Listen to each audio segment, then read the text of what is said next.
Hari ini kita bicara tentang sebuah fenomena yang menjadi hambatan terbesar dalam kemajuan pembangunan, yaitu korupsi. Korupsi adalah kejahatan luar biasa yang tidak hanya menghambat pertumbuhan ekonomi, tapi juga menciptakan ketidakpastian iklim investasi, menurunkan kualitas layanan publik, dan lebih berat lagi, merugikan masyarakat secara luas. Kita semua harus menyadari bahwa anggaran negara, anggaran daerah yang berasal dari pajak yang dibayar oleh masyarakat Indonesia harus dipergunakan setiap rupiah. Pada bagian awal video, Gibran menjelaskan pentingnya RUU Perampasan Aset untuk memperkuat pemberantasan korupsi.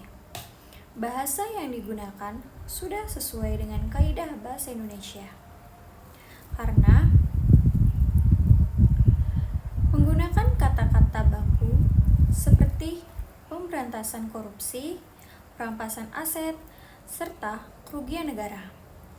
Kalimat yang disampaikan juga runtut sehingga mudah dipahami oleh pendengar.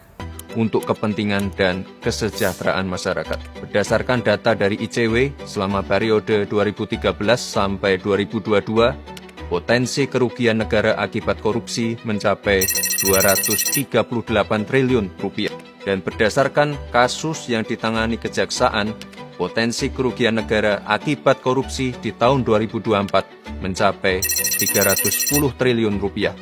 Namun, sayangnya hanya 1,6 triliun rupiah.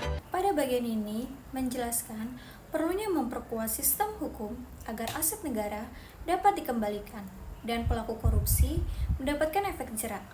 Menurut saya, bahasa sudah baik karena memakai kalimat efektif, pilihan kata yang sesuai, dan formal dengan pidato resmi yang mampu dikembalikan ke kas negara. Artinya, pengembalian aset negara yang dikorupsi sangat sulit untuk dilakukan. Dan lebih dari 90% menguap begitu saja.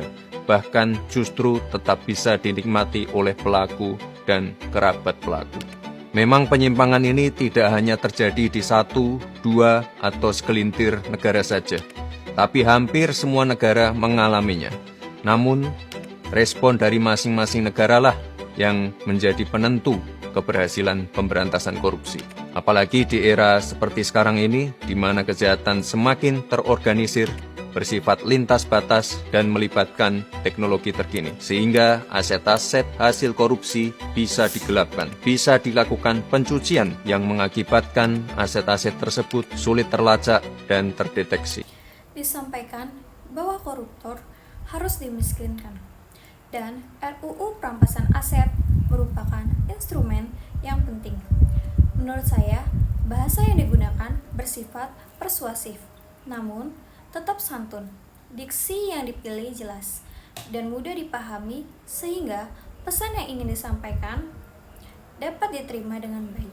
Oleh sebab itu, Indonesia sangat perlu memperkuat sistem hukumnya agar mampu mengembalikan aset negara, membuat jera para pelaku, serta melindungi masyarakat dari potensi kerugian akibat korupsi. Teman-teman, komitmen dari Bapak Presiden sebagai pucuk pimpinan negara sudah sangat jelas, yaitu mendorong penuh pemberantasan korupsi dan pengesahan RUU Perampasan Aset. Kerugian negara yang dia timbulkan, ya harus dikembalikan. Makanya aset-aset pantas kalau negara itu menyita. Ini bukan sekedar pernyataan biasa, tapi kesungguhan Bapak Presiden untuk memerangi korupsi dengan instrumen hukum baru yang bisa membawa manfaat besar bagi bangsa. Jika kita sungguh-sungguh ingin memberantas korupsi, pada bagian ini, penggunaan bahasa Indonesia tetap sesuai dengan kaidah. Kalimat disusun secara logis dan tidak bertele-tele. Selain itu, istilah hukum yang digunakan seperti aset negara dan tindak pidana korupsi digunakan secara tepat sesuai konteks pembahasan pada video tersebut. Maka koruptor harus dimiskinkan. Para koruptor harus tahu bahwa kejahatan korupsi bukan hanya membuat mereka harus tidur di balik jeruji besi, tapi negara juga dapat mengambil kembali semua harta yang mereka curi.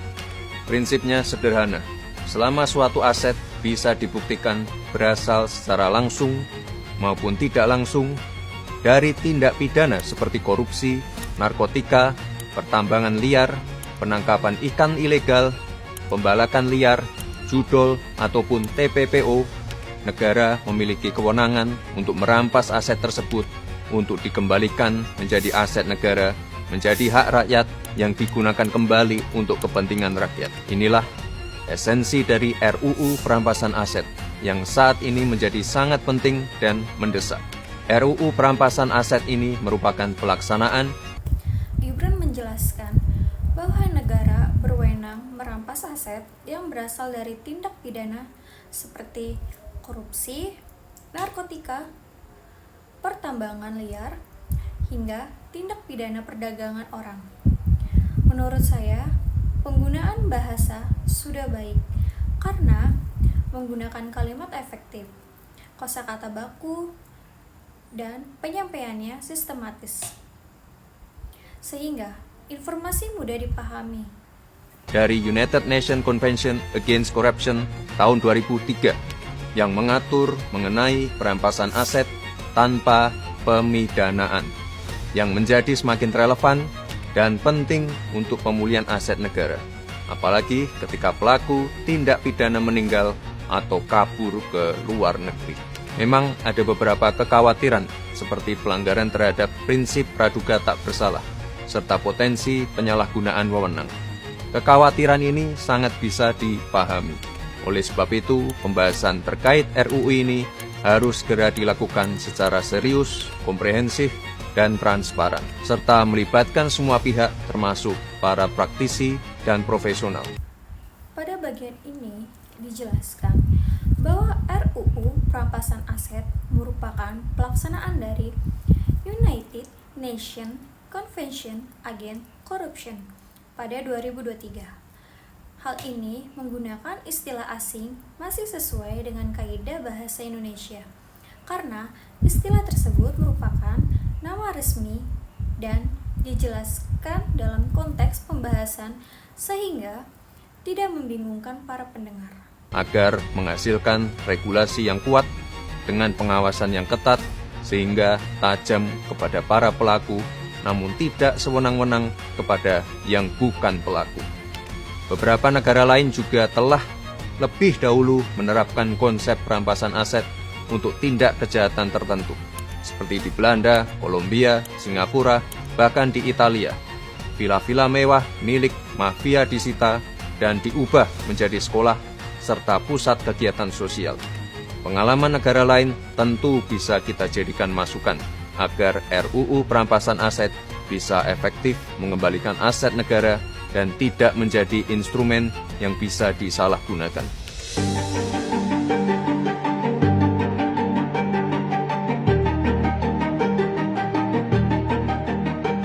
Pada bagian ini, Gibran juga memberikan contoh penerapan perampasan aset di negara lain dan mengajak masyarakat mendukung pembahasan RUU Perampasan Aset.